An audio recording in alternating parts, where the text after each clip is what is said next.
Yeah, okay. So first of all, just preface. So this is a talk that I gave on the Friday of SC, and they were just asking like thoughts on the future of quantum computing, but obviously with hybrid and um, also being very tired and also just trying to think about how to maybe frame this in a different way.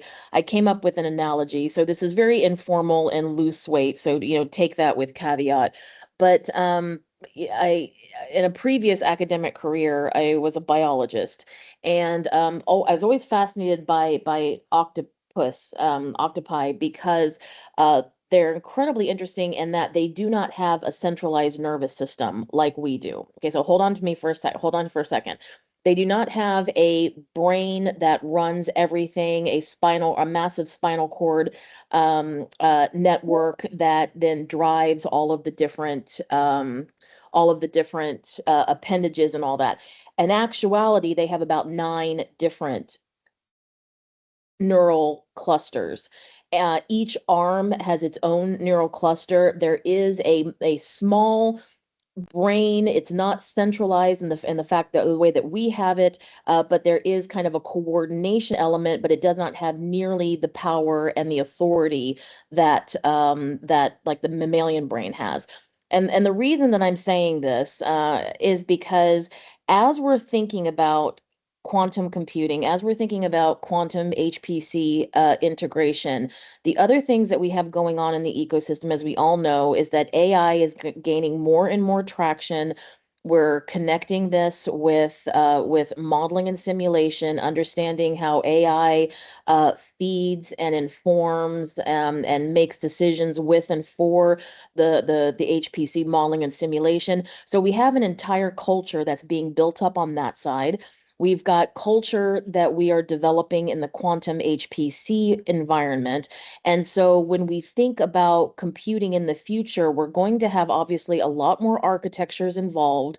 They're going to have different functionality, different specifications or specialities, different ways of operating, different programming and models, etc. So the idea is that instead of thinking of kind of monolithic, central controlled supercomputing, as we kind of move forward, one thing for us to keep in mind or to think about is what this overall architecture is going to be looking like.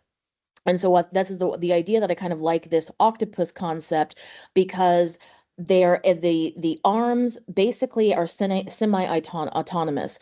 They are able to function pretty much on their own. If you ever really watch an octopus, you'll see this, that they go exploring, feeling. They have chemical sensors that they can react to on their own. Actually, arms can communicate with one another. And there's this whole idea that this is moving semi-autonomously. The brain, which is kind of this donut shape right between the eyes that you can see, its real point is to only have this loose centralization where it says, like, we're going to go hunting, and the arms start working in that direction, or there's danger, we need to move away. But if you watch an octopus's arms, they're not doing this in a super coordinated fashion, unless it's a real extreme emergency, but they're basically kind of meandering through their environment with kind of with an overall intent.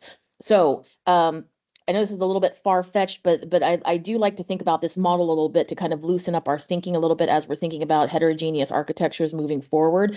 So kind of thinking about the octopus having this extreme heterogeneity, but with a functional unity. It's autonomy, but without fragmentation. It's specialization without siloing. Okay. And as I like to think about it, it's kind of this distributed autonomy with a shared intent. So, and again, as we're kind of loosening up this definition and maybe breaking a little bit of some of the models that we're thinking about, I kind of thought of a couple of different statements. And this is something that we can argue about, we can agree upon, we can also use it as fodder to say, yeah, maybe, but this is really more just to make sure what I'm concerned about and what I'm seeing is some rigidity of thought and pattern that's happening within our ecosystem. And I see some decisions being made for certain perspectives that I'm just a little bit worried about and think that we should be looking at. So kind of this first arm or this first statement that I wanted to make is that we're not going to have single machines. So we kind of covered this already. We need to be thinking more about ecosystems and how these various components as AI factories come online, as quantum comes into this. We always want to hold some space or keep some space for neuromorphic or other components that are coming down the way. But now is really the time to be thinking about heterogeneity, perhaps in a really more global way, and expand kind of some of the work and some of the thoughts that we've already had. So, and I think that performance is not going to be about benchmarking individual pieces of architectures or components, but it's going to be about the interactions, about the end to end, and not about those individual components. And I think this comes very clear for quantum as we're benchmarking the actual quantum technology. That's really nice and that's good and it's important.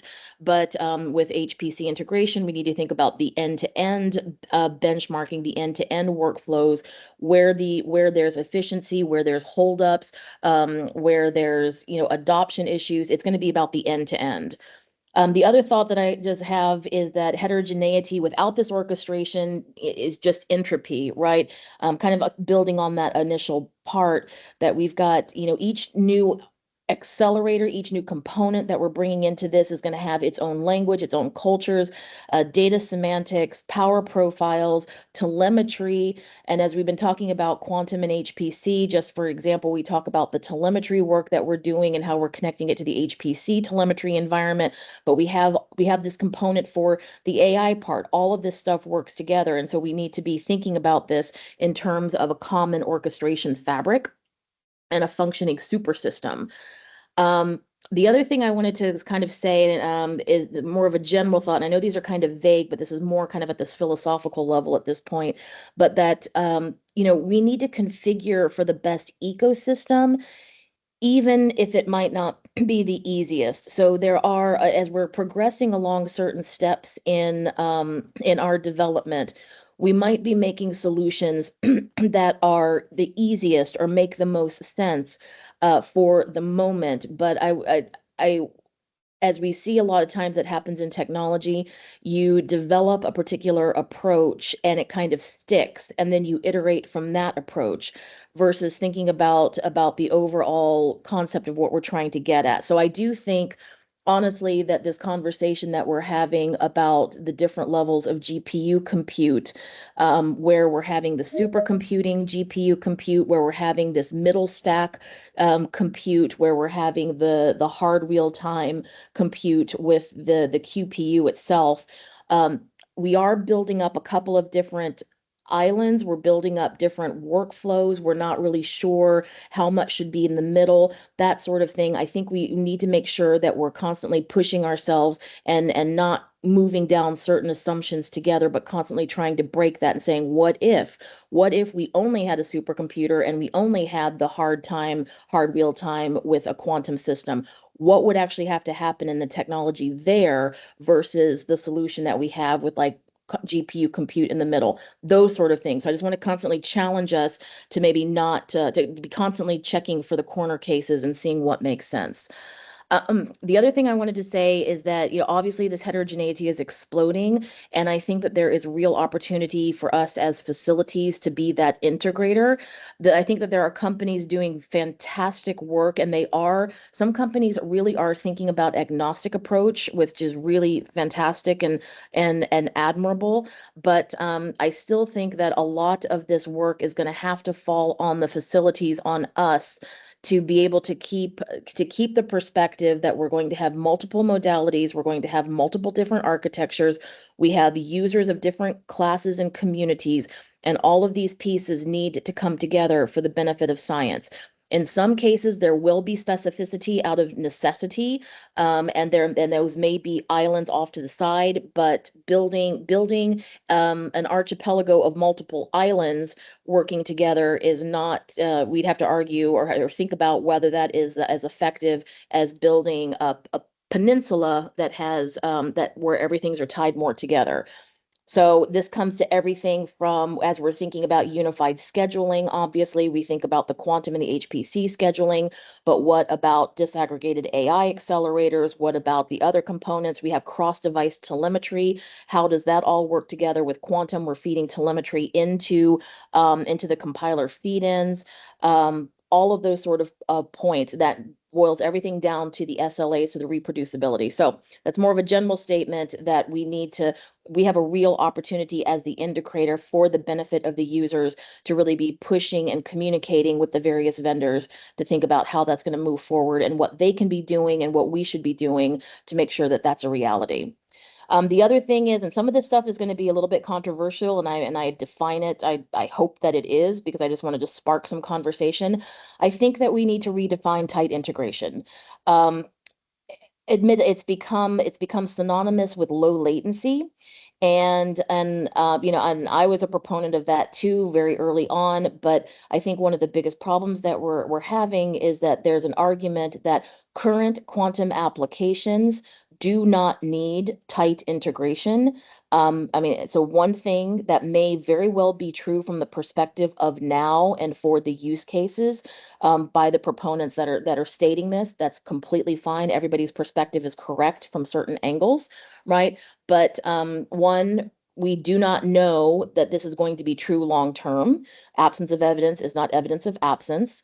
Um, as we're building the technology and making it available, we're likely going to find other reasons to have this, to have tight integration with the low latency component for applications. But the other thing I really want to point out is as we're thinking about these large hybrid environments, we need integration across the architectures, across the control systems, facilities operation. I have it here, security access, workflow semantics, all of this part. So tight integration does not mean just low latency.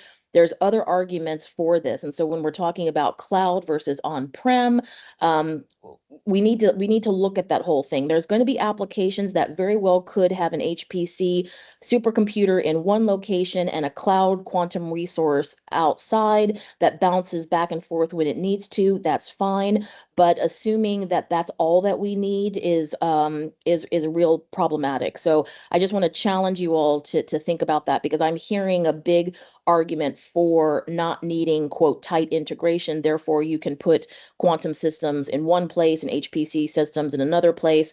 And I thought that this argument had kind of subsided, but I hear it more right now. So I'm mentioning it. The other thing I wanted to point out is that in general, and we all know this, we've already started this in this group in particular. So when I was referencing this, I was thinking about this group. Our definitions, our technology, our taxonomies, our models, they are holding us back a bit. I'm really, really happy with the model schematic that we're working out right now with what integration means on a couple of different pathways, 6 or 7 or whatever that we defined. I think that's really powerful because it would be good to be able to point to a particular model and say, for this application, this one is working just fine, or this is happening. This is what we're building for, and this works for us. As time goes on, I'm hoping that several of these models will start collapsing in each other because we're going to be making adjustments as we need, or figure out where there's points of parity between them or where there's divergence. So this is an excellent exercise. But again, when we're talking about what exactly do we mean with co-located? What exactly do we mean with tightly integrated? And we also have these terms about QEC classical compute. HPC is being used for both the hard real time, for that kind of soft real time middle layer, for the supercomputing part. So we need to just kind of clean up that terminology and make sure that as a community, we're landing on this and we're using this over and over again. And every time we're giving presentations, we're making a point to clarify that. I think that's really important for us. The seventh arm that I was thinking about is that we really have to make sure that the different communities definitely have their own norms, their own debugging culture, reliability expectations, documentation, performance mapping, all of these parts. And we really have to be sensitive to that. We are in this multidisciplinary state, and I see some things coming over from like the more physics sides that we're adopting in our terminology and maybe in our thought process, but we have to remember that we're kind of getting specialized in our multidisciplinary approach, whereas the HPC community is still they're still going to be at where we were at much earlier on, and we have to bring them in. And so we have to constantly remember these environments, where they're coming from, and trying to bring them all in together. So we have to be very active about this and not passive hosts of the environments, but really purposely working to communicate those hardware environments, or those communities. Sorry. The last point that I want to make, and I've already said this before, I think that this is super good opportunity. We are a kind of a tight-knit group, and we're growing in number, but we still very are tight-knit with the quantum HPC kind of group building up here. I would really like us to actively moving out to, the AI testbed people, pulling in folks that are doing, programming models on AI or workflow on AI. And yes, they're going to feel foreign and know they're not going to understand what's going on, but having them in to be able to spot pattern and process. I just had this great conversation about latencies with between HPC and AI, and there was some interesting points that I want to return to, because they were experiencing some similar issues, not exactly at the time scales that we have, but some similar issues. And we definitely need to be working with them, because they're coming up with solutions. We're coming up with solutions. We need to be all doing this together. So more about branch out and make more AI, HPC, emerging tech friends, hell, get neuromorphic folks sitting in meetings every now and again, and just get them in, because their perspective is really important.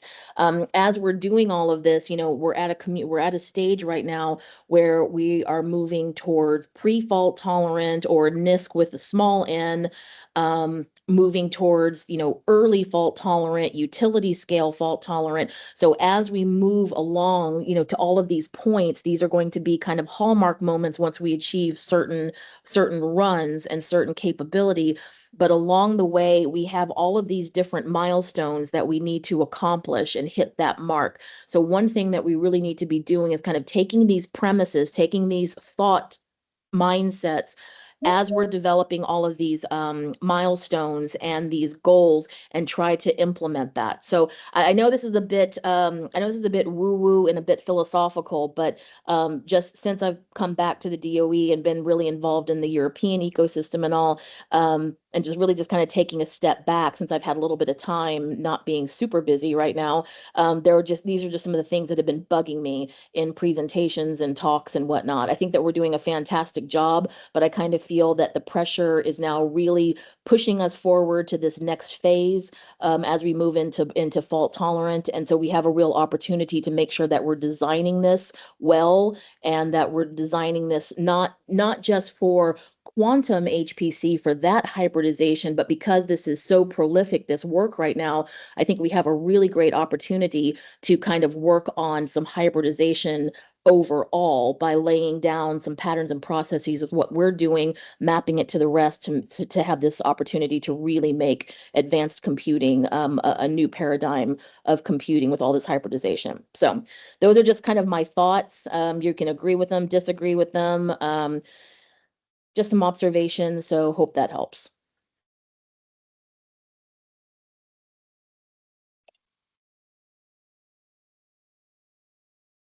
That's it. We'll open the floor for questions, comments. Like, Go ahead, Esteban. Esteban. Laura, thanks a lot for that presentation. I actually noticed a few things that I didn't notice the first time I read it.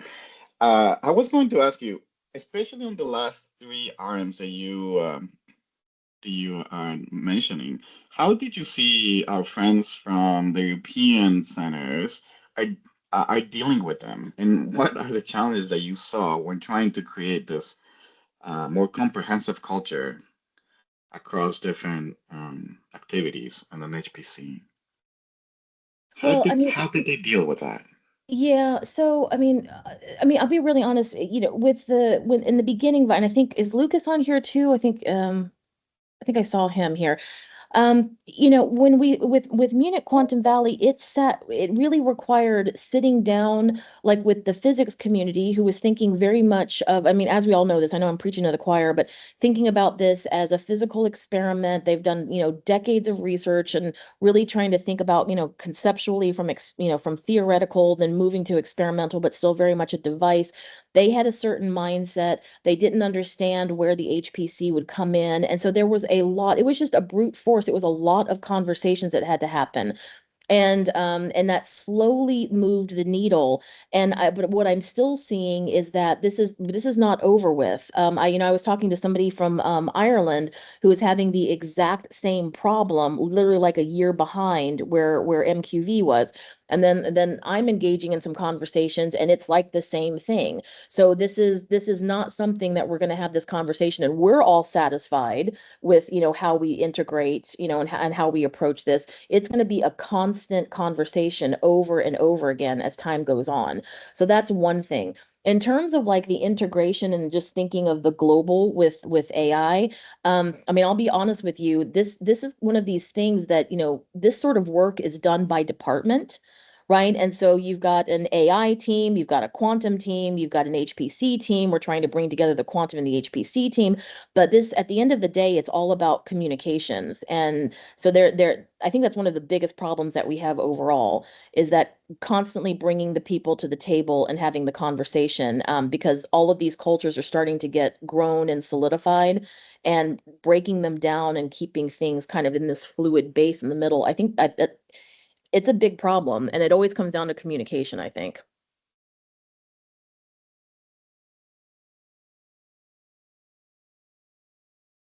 Um, okay, I have a question if nobody Yeah. else. So a couple of things in your allegory of the octopus, what do you envision the brain in our ecosystem is? That's question number one. Sorry. And the question number two is how do you see this group, like the openQSE group, how do you see it fitting within the ecosystem and what benefit does it provide the ecosystem? Okay, well, I'll answer the second one first. I mean, what I really like about this group, what I liked about or do like about the European Quantum System and Software Summit and all that's going on is that it's constantly bringing everybody to the table, right? Again, that's incredibly important. But second, as I kind of said before, there's so much focus on quantum and quantum HPC right now, right? I mean, that's everything that they talk about, in the Japanese computing ecosystem. There's so much projects and big funded efforts in Europe, and now we're starting to really kick up over here on this side. I think that, in my opinion, HPC and AI were working on getting that integration going, building up their, now building up the factories and all that, because quantum has such a momentum. And maybe I'm being naive here, but I kind of feel like we have the ability to kind of lead the overall hybrid charge, if that makes sense. I think the use cases that we have for quantum are maybe some of the hardest, right? Because we're dealing with non-CMOS, we're dealing, we have other operational parameters that something like AI and HPC wouldn't have. And so it's almost like we're dealing in some cases with a harder problem. And so if we can figure that out, and we can also bring together the communities, from these other architectures, we kind of have this opportunity to lead in some ways. I know that it's not necessarily our funded mission in many cases, and that's something that we would have to understand as a community, but I kind of feel like we maybe have a unique opportunity. So it's something to think about.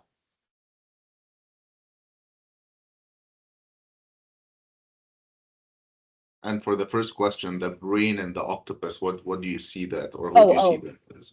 Well, okay, so yeah, this is where I'm going to get really woo-woo-y for a second.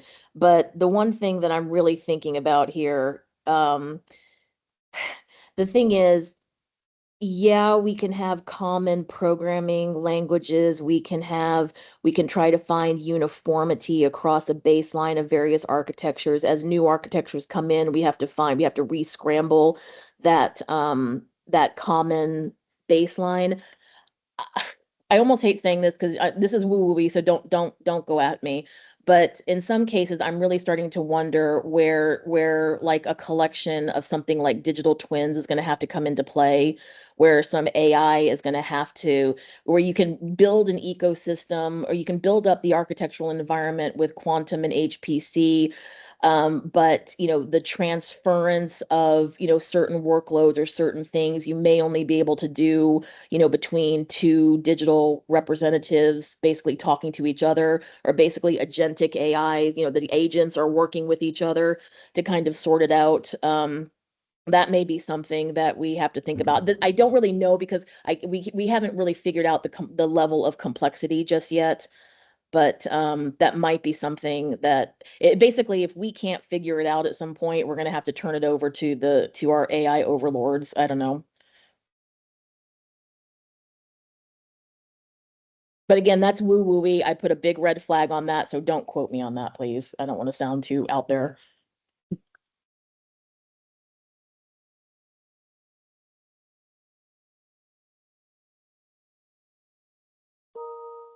Almost go ahead. Yeah, I really enjoyed it, Laura. Thank you. I had a thought or a question, mainly about the debug diagnostic aspect, which I do think, we have a very sort of special way of doing that in HPC that is not always the most easy to get into. I think I'd be interested to see your perspective with the quantum. Maybe the agents is a part of that when you mix it with AI, but what perspectives from the quantum come up that maybe you can think of that overlap or can benefit from the HPC backgrounds with the parallel and distributed? Well, okay. Well, I mean, I think you just hit one of the magic words. I mean, we're going to have, I mean, we all know this, we're going to have multiple QPUs. As we scale up in qubits, we're going to have multiple QPUs to do that. We're going to have some sort of specialized communication, on the qubit part of it. But on the back end, on the control part, that's still going to be classical, or is it? What is that break going to be? So, I mean, and unless somebody can, and this is where I just don't know, and somebody's going to have to explain this to me at some point, but I mean, we're still going to end up with a classical parallel problem, in some sense, with these multiple QPUs and environments. So what does that look like? In terms of debugging, yeah, this one I'm going to have to push towards the, compiler folks, because that one I don't know. I don't understand. I don't understand how we're doing checkpointing or what sort of, what we can do here. Somebody's got to explain that to me because I'm scratching my head. Reproducibility, that's a big component that we're pushing a lot in the HPC space. What is that actually going to look like for quantum? Yeah, how do we roll back things? So all of these things, I feel like let me put it this way. I feel like we can probably use the examples from HPC as a starting point, and then realizing what breaks and what might be able to contribute. In terms of the co-scheduling, I mean, we're dealing with different time scales. We have multiple co-schedulers happening right now. I mean, my question is is there a way? Are we doing this because it's the most practical right now? But in the long term, should we be thinking about breaking that and reducing that, but then trying to understand what technology is actually needed in order to do that? In terms of the networking, again, the time scales are always a problem, and we talk about like ultra Ethernet, but ultra Ethernet's not even fast enough, or Slingshot's not even fast enough. But what technology do we actually what do we need to develop and push other technology towards in order to get what we need for this environment? I mean, these are just my thoughts. You guys, I'm hoping that you disagree with me and all, but I'm literally putting myself out there to put some ideas for you to disagree with or augment. Yeah, no, I don't necessarily disagree. I like the fresh perspective. So the reproducibility, I think, is another thing that we've struggled with in the parallel environments, and and just with specialized machines, right, that don't exist after 3 years. How do I reproduce somebody's results? Certainly in this case. So yeah, I like it. Thanks. Yeah, and I'll just I'll add on there too, of like, especially with debugging, that's a huge challenge for us as well. Just like, what does it mean to run a debugger? What are breakpoints? Like, those concepts are something we're working on a lot, especially here at IonQ as well. It's just kind of like flipping that whole concept on its head a little bit for us. So Mhm. definitely a challenge we're trying to scratch our head and figure out. We don't have firm answers at the moment. Yeah, and I mean the thing is, just in general with all of us, I mean, we're as we're developing all of this, we're going to come up with, solutions along the way to solve one part of it. But I'm really hoping, especially because this group, we're still a nice size, that we all pretty much know each other. There's new people coming in and all, but I think we have such an opportunity to stay close and to really increase our communication even more so than we're doing now, and to just constantly be pliable and say, what if, we have this debugging solution now, but now try to purposely break it and think about a more optimal solution and what's actually needed to get there. And again, I'm sorry, I know this is very woo-woo-y, I get it, but I just I'm a little bit worried that we're still so new in this space, and there's so much happening at such a rapid pace that I'm just worried about our thought processes clamping down too early in certain directions. So while we're trying to move towards standard and interfaces, that we absolutely have to do that, but we also need to try to constantly challenge ourselves and break things. So that's my thought. I think Kevin, you had your hand up. I think Michael is Oh, first, and sorry. then Kevin is after him. Yeah, Go ahead. hi. Thanks for your thoughts. I think you're a relatively unique person from kind of coming from Europe into the DOE. So I kind of wanted to ask you what's your perspective on what role those Munich Quantum Valley open source efforts like MQT and MQSS can play in our efforts here in openQSE and within the DOE as well. Those are two different questions, right? Because openQSE is not the same as the DOE more broadly. Right. Well, But so I yeah, mean, I'd love to hear your thoughts there. Thanks. sure. Well, I mean, so just for disclosure, I'm one of the co-founders of the Munich Quantum Software Stack. So Lucas is on here for MQT and the Munich Quantum Software Company. So I mean, the idea, and I mean, I can tell you the thought process that we had way in the beginning with the Munich Quantum Software Stack, and the reason that it's designed the way it is. And it's because with the Munich Quantum Valley, we had three different quantum modalities, three different technologies coming up at the same time. So it was, not only do we have these technologies coming up, and then we have the job at the supercomputing center with the research teams from the university and development and implementation at the supercomputing center to purposely connect these with the existing classical compute environment to be able to operate all this and to bring it into the HPC centers, right, with everything that's required from the security, the telemetry, all of those components. So that was kind of our starting space. And again, and then kind of also from the HPC space, we're very weary of like vendor lock-in, vendor specific solutions. And so we're having this moment of clarity when we were thinking about the different quantum companies that are developing software stacks, literally from hardware up to user interfaces. That's completely untenable for HPC centers to maintain, right?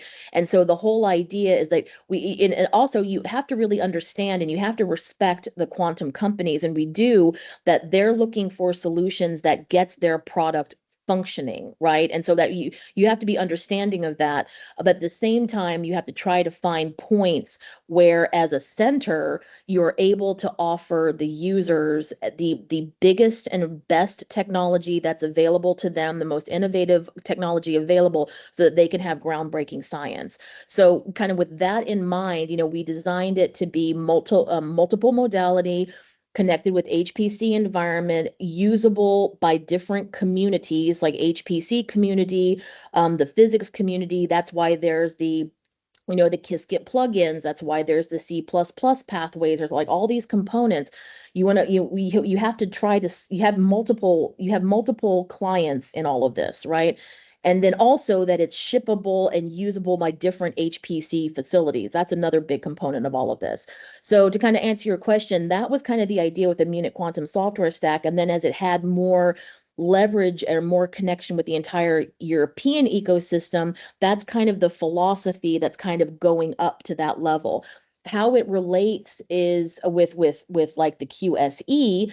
I mean, there's a lot of patterns and processes to use. I definitely hope that we're not recreating the wheel, that there's components that you can use. Of course, the beauty of it is that, it's open source, and the beauty of it too is that the Munich Quantum Valley is putting money in to maintain and to constantly upgrade the open source software stack, which I think is really unique, right? And so you've got like government backed maintainability, and then you've got spin out companies, so like the Munich Quantum Software Company, that can take some of that core open source, can go work with companies or with partners or whatever, give specific solutions, build on it, and then maybe turn it around and contribute back to open source where applicable, or IP it and not.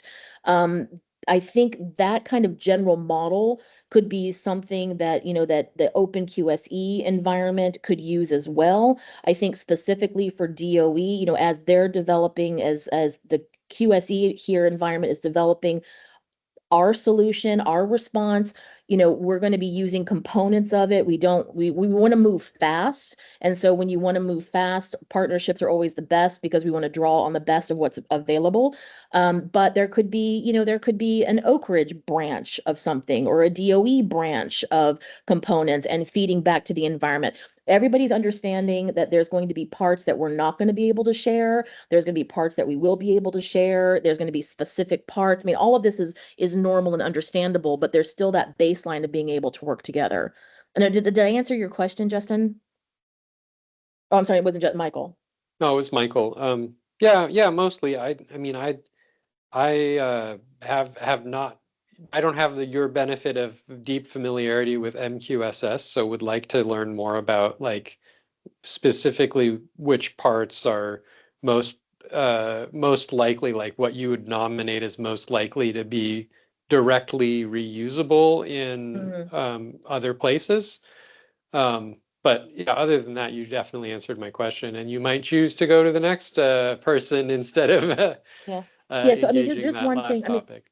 Just one thing, something like a backplane, like the quantum device management interface, I think is a good example, right? That's something that you wouldn't have to necessarily recreate. I mean, so IBM now has this QRMI that is a little bit more towards the left side of the software diagram, and and they also don't want to expose certain things that other companies do want to expose. So there's more obfuscation on something like that QDMI. So, I mean, everybody's going to have their own solutions, and it's really trying to find where those commonalities are going to be. And then those sort of things, I think the model can be used everywhere, all, with everybody, but there's going to be modifications, but understanding where those modifications are then also helps us understand where those interface points are going to be, if that makes sense. I see it visually in my mind. I don't know if I'm communicating it. Yeah, thanks.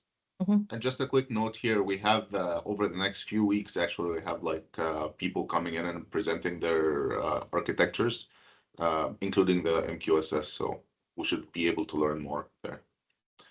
So we'll go to Kevin and then Justin.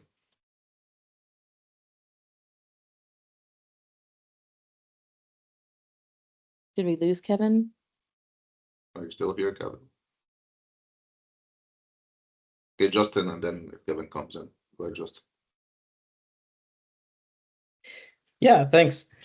My point was mostly going to be around echoing a lot of what I was hearing from the last explanation, right? And specifically about how the NVQ-Link architecture that we're working on at NVIDIA, in my mind, maps quite nicely onto these architecture diagrams proposed by Munich Quantum Valley, right?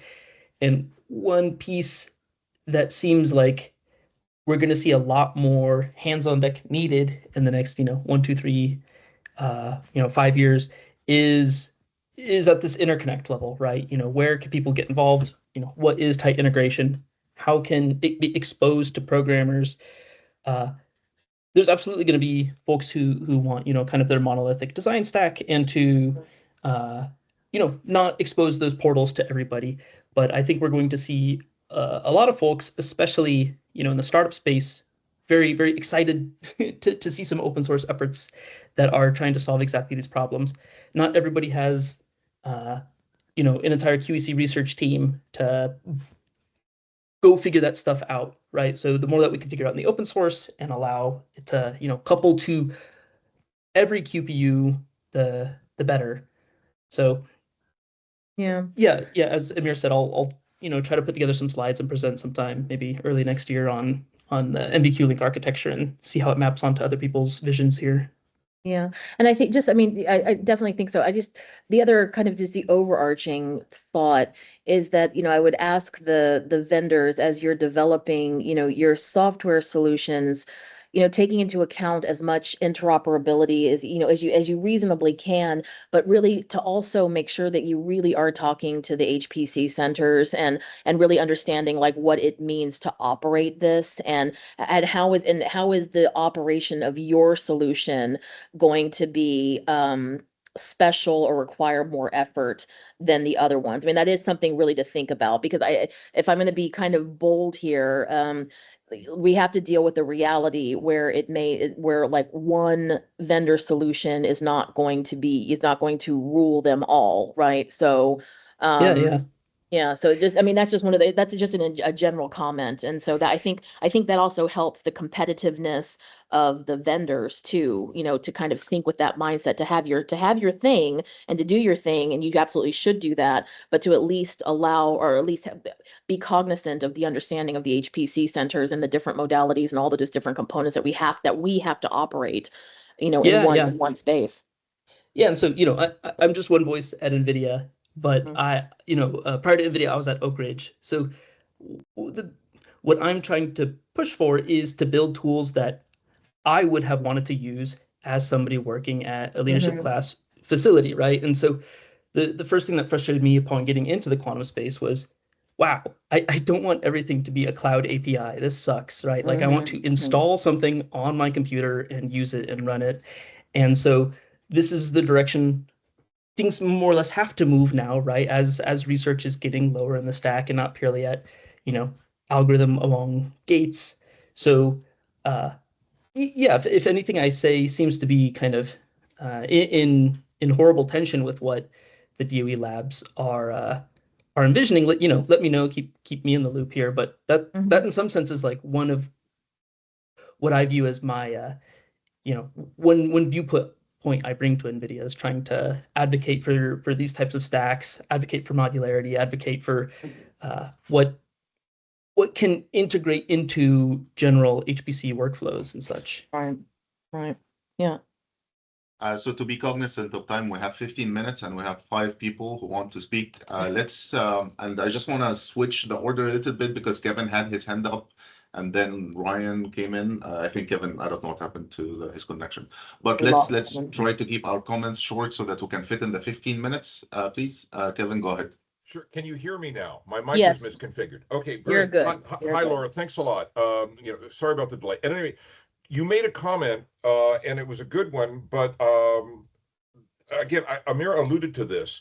At supercomputing, we had a conversation in terms of how we could, you know, make better progress. I mean, you made an allusion to, you know, there was a certain amount of circling around going on, and you're absolutely correct. And so one of the things we've been doing, as Amin had alluded to, is basically getting a series of stakeholders who have a view of things, and you certainly do, to really sort of describe and put out some degree of schematic in terms of what they see as the elements and the relationships, because those elements become pieces of software and hardware. Those relationships become connections. They become file formats.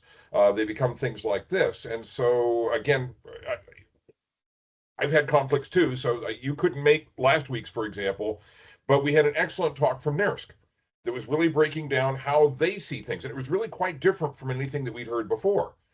And I see enormous value in these things. And as much as, I mean, the way I described it at the time is if you put these schemas on top of one another on sort of a mental light table, you start seeing what the underlying structure is, what the elements that are really common across them need to be. And so, yeah, I'm on the hook to do this. It's probably going to have to be after the first of the year before I'm going to be able to have anything together to present here. But I do intend to do it. I think it's really important that I do so So yes, I mean, philosophically, what you were saying is entirely reasonable, Laura. But I know that you folks have concretized a great deal of this in the MQSS. And so it would be really nice to sort of see that sort of schema presented that we could put on the light table along with the visions coming out of the various other shops over the coming weeks. Yeah, that's sure. on the table, yeah. Yeah, that's on the table. And again, so just to and I think that I like your light table analogy too, because I think, I mean, honestly, every single layer, everybody's perspective, you know, it is absolutely correct for what they're attempting to accomplish, right? And I mean, this is part of the early evolutionary theory of the development of all of this. So I really like your light table analogy, because it really is time to look at what everybody is doing and then see, and there's because it very well model A, model B, and model C may look different, but literally if model B and model C just tweak one thing, it aligns to model A or whatnot. And so that's the conversations that we need to be having as we go. We did this with we had these conversations with EQS3 at the HPC center perspective. What I like here is that there's a lot more happening with the vendor parts, and if we can just keep all of that going, I think we're going to be in really good shape. Brian?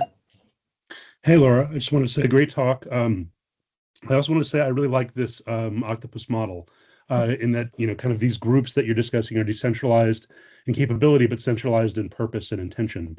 I also like the model just because I think we've had this discussion before, but I think LCFs and HPC centers kind of also fit into a similar model in terms of the internal groups and how they're distributed and how they have to provide mutual feedback to kind of reinform this centralized purpose. Mir had a question of how do you think that this octopus model fits into into openQSE? And I think one just personal anecdote is over the years of the last couple quantum weeks, we've had this kind of discussion of we should do this more often, right? We get together, people from NERSC, people from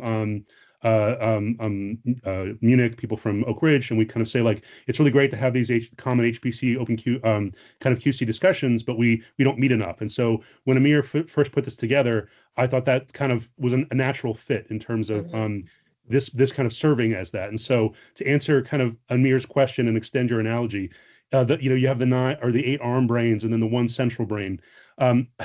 Historical footnote: in actual biological octopi, that's limited because it has to go around the esophagus, so it can't get too big, and that's part of why this distribution occurred in nature. Yeah. But I actually think that's kind of fitting, right? In that, so long as the central brain doesn't get too, provides feedback and coordination, but doesn't actually try to dominate. I think that's kind of exactly. Yep. Why it's why I like your analogy so much. So exactly. Yeah. I kind of I'm really glad that this openQSE effort has kind of begun to fulfill that role. So anyway, I like that analogy. I think it's really good. Yeah, thanks. The one factoid I like is that if they eat something too large and it basically totally expands out their esophagus, they almost have like a brain spasm. So because it has to go through they literally go through their brain. Yep. Lee, go ahead. Thanks very much. Yeah, Laura, great talk. I really appreciate the perspectives on it. I guess I want to jump in for a little on, I guess, ARM8 and ARM6, because I think they're really related. I think you're 100% right that we should be reaching out to people in, I guess, related domains, and I guess having some ability to kind of use what people learn in one domain in another. But I think the definitions, as you said, the taxonomies, all of that is still an issue. I mean, we've run into this internally, we've run into it externally.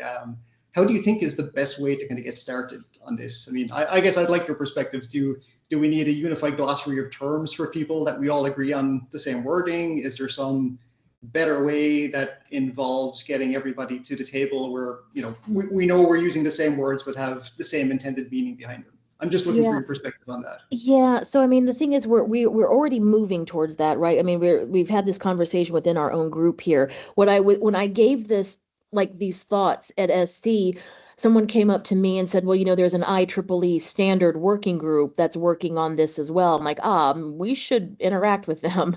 And so I think that conversation is going to start happening soon. And then, and then the other thing is too, is that there's also standards. I mean, there's standards, there's entire grants being funded in the European ecosystem, right? And Japan, and, they're really kicking off. And so from their perspective, they're going to start thinking of things in certain ways.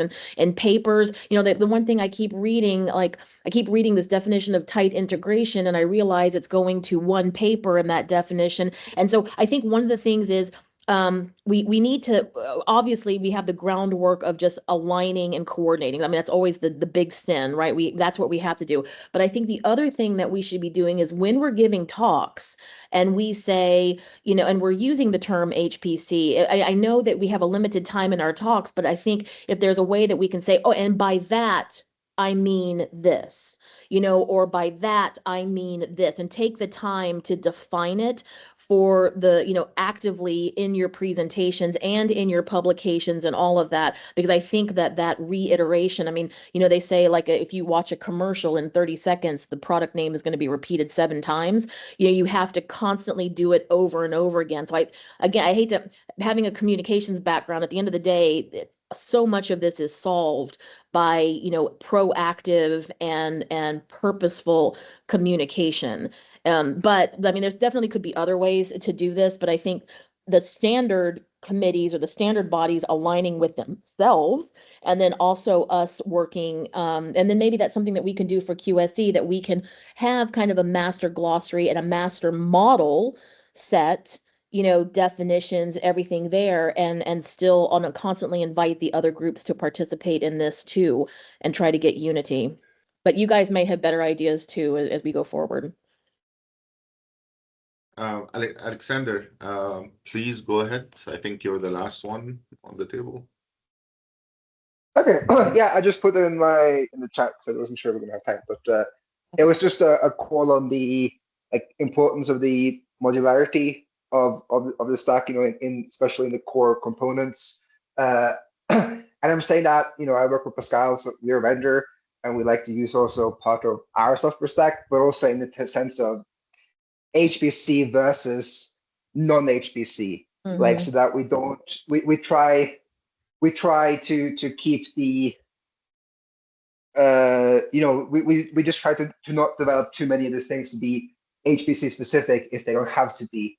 And I mean both in terms of the tech, but also the, say, marketing. Let's reuse those components as much as possible. I think, as Laura would say, that like the MQSS has been built around this concept, but yeah, just wanted to bring it up because I don't think it was sufficiently made clear in the past. Thanks. Yeah. And if I can just say one thing too, so I appreciate you all saying nice things, and this is thought provoking and all that, but it would be even cooler if you didn't agree. And so I really do challenge to try to break the thoughts, right? I mean, this is really important. We're at this level of development where we need to constantly be challenging assumptions. And I guess that's just one thing, that some concern that I've just seen. I feel like I'm starting to see some assumptions solidify.